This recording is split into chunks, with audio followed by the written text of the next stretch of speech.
can is a turn-based strategy with a simple RPG leveling up system thrown in.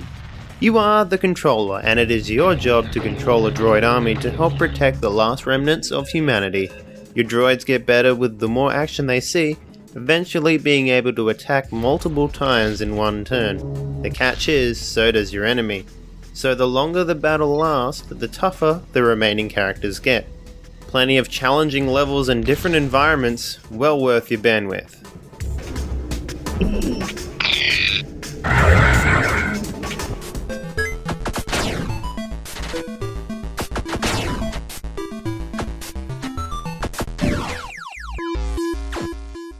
I don't know about you guys, but for me personally, I basically have a nerdgasm for well done retro releases, and Robotz DX, that's with the Z, magically hits the mark for me. Single screen shoot 'em up that swings more to the thinking man's run and gun than your standard hold down space to fire games. Boasting 30 tough arenas and randomly generated levels after that, the game has massive replay value for a low price of free. That's why Robotz DX takes away the July 2010 IndieDB staff selection.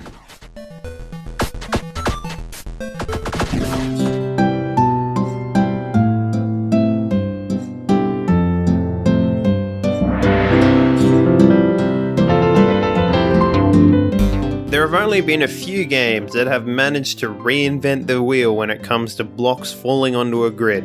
Titleist not only manages to reinvent the blocky wheel, it also creates a challenging game of direction-based combos. In order to score, you need to line up the blocks based on the direction from the point you start the line. When a block falls, it also starts another line, and if it all works out, you can rack up some really big points. Bundle that with a heap of game modes and variety blocks and you have something pretty awesome. There is a demo out so you can try it before you buy.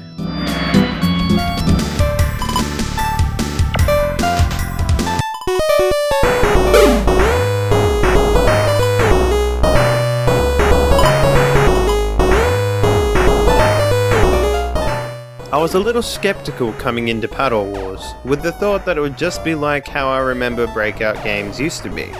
Paddle Wars Hit the Wall is far from ordinary.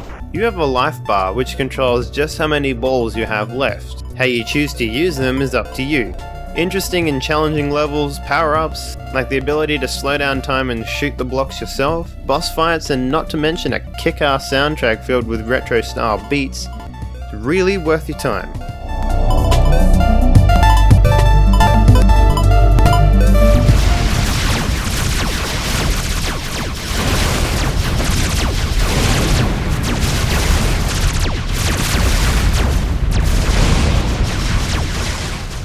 Starting out as a modification for Gears of War, FPS Terminator has stepped out on its own, using Epic's UDK engine as its base.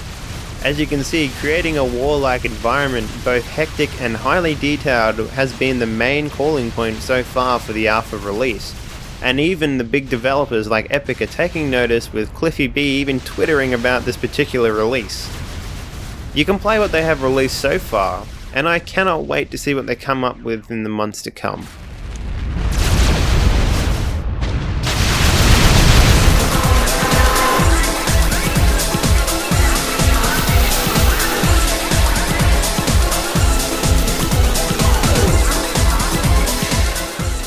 Alien Arena is a reflex-based deathmatch in a similar vein to the Quake and Unreal Tournament series. So all the standard deathmatch options and customizations are built in, including different game types, mutators, and bots with adjustable skill levels.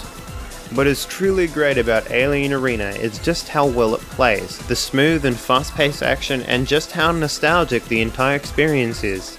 Even though you didn't grow up with the game, the style and the mannerisms keep you coming back.